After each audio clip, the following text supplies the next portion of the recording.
दोस्तों, स्ट्रेस या टेंशन आज की लाइफस्टाइल में एक बहुत ही कॉमन प्रॉब्लम है, जिसके कारण बहुत सारी समस्याएं उत्पन्न होती है और एग्जिस्टिंग समस्याएं भी बढ़ जाती है। खासतौर पर एलर्जी और अस्थमा की बात करें तो स्ट्रेस और एलर्जी अस्थमा का काफ़ी गहरा संबंध है। तो दोस्तों, आज की वीडियो में हम स्ट्रेस एवं एलर्जी अस्थमा के बारे में बात करने वाले हैं। नमस्कार दोस्तों, मैं हूं doctor Mukesh Gupta, senior allergy specialist एवं डायरेक्टर, जयपुर एलर्जी एवं अस्थमा सॉल्यूशंस।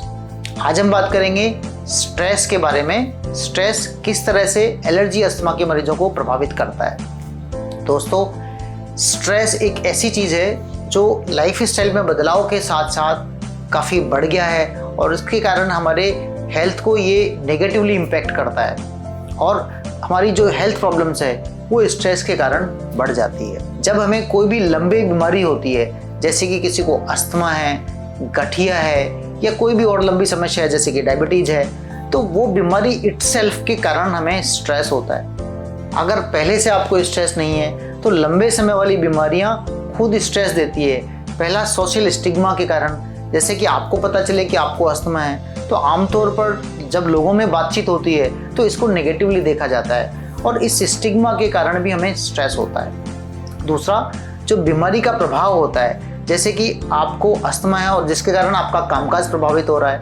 आपके वर्क प्लेस पे आपको बहुत सारे लोग आपका मजाक बनाते हैं, या आपको एलर्जी की जुकाम है जिसके कारण आपकी क्वालिटी ऑफ लाइफ सफ़र करती है, आपका काम पर फोकस नहीं हो पा रहा, इन सभी चीज़ों से भी आपका स्ट्रेस और बढ़ जाता है। साथ साथ जो फाइनेंशियल बर्डन है, जो आप बीमारी के इलाज के कारण जो होने वाली समस्या है, जिसमें हमारा फाइनेंशियल नुकसान शामिल है, खर्चा शामिल है और आपको जो अपने काम से अनुपस्थित रहना पड़ता है, आपको काम से छुट्टी लेनी पड़ती है या बच्चों को स्कूल से एब्सेंट होना पड़ता है, तो ये भी एक स्ट्रेस का कारण होता है। इसके अलावा अगर हम बच्चों की बात करें तो बच्चे को अस्थमा है, तो बच्चे को अस्थमा होने के कारण उसके माता पिता और दूसरे परिवार के मेंबरों को भी थोड़ा बहुत अपनी लाइफस्टाइल में परिवर्तन करना पड़ता है, अपने खर्चों में कटौती करके उसके इलाज में डाइवर्ट करना पड़ता है, तो उस बच्चे को थोड़ा अटेंशन ज़्यादा देना पड़ता है। इन सब चीज़ों से फैमिली की डायनेमिक्स चेंज होती है, ये भी स्ट्रेस का एक कारण होता है, स्ट्रेस को बढ़ा देता है। इस तरह से बीमारी कई प्रकार से हमें स्ट्रेस देती है। ये तो बात हुई कि एलर्जी अस्थमा खुद किस तरह से हमें स्ट्रेस पैदा करती है और एग्जिस्टिंग बीमारी को बढ़ाती है, लेकिन क्या खुद स्ट्रेस भी डायरेक्टली बीमारी को बढ़ाता है? जी हाँ, स्ट्रेस हमारे शरीर में केमिकल चेंजेस लाता है, हार्मोनल चेंजेस लाता है। अगर हम लंबे समय तक चलने वाले स्ट्रेस की बात करें तो जो लंबे समय तक चलने वाला स्ट्रेस है, ये हमारे शरीर में एक स्ट्रेस हार्मोन की मात्रा को, इसके प्रोडक्शन को बढ़ा देता है। इसे हम बोलते हैं कॉर्टिसोल।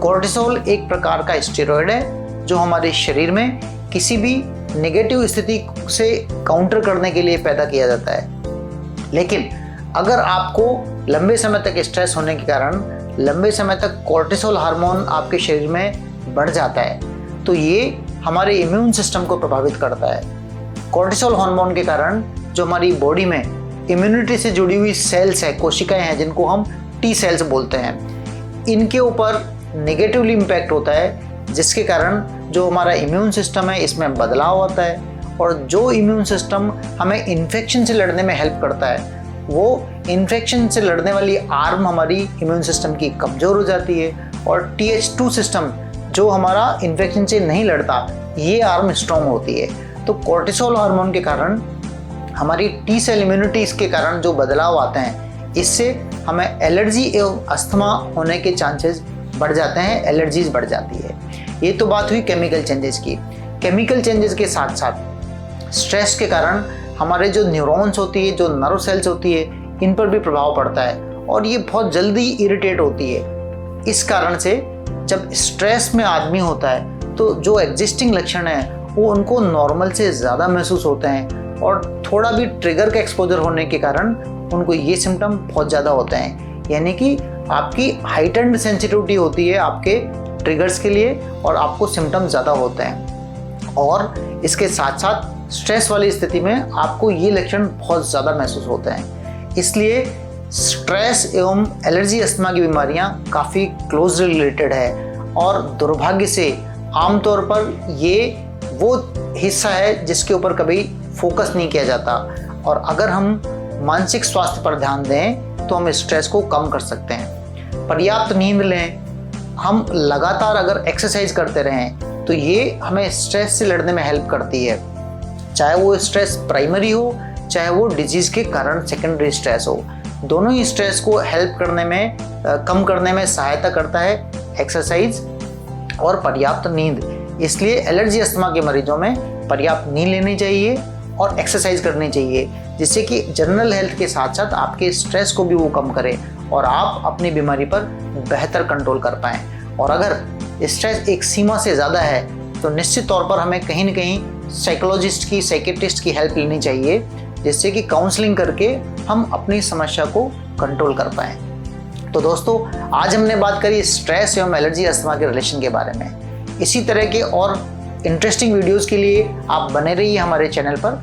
अभी तक अगर आपने सब्सक्राइब नहीं किया है तो आप सब्सक्राइब कीजिए और इस चैनल को, इस वीडियो को ज़्यादा से ज़्यादा लोगों तक शेयर करिए, जिससे कि ये जानकारी बहुत सारे लोगों तक पहुँचे और वो अपनी समस्याओं का समाधान पा सकें।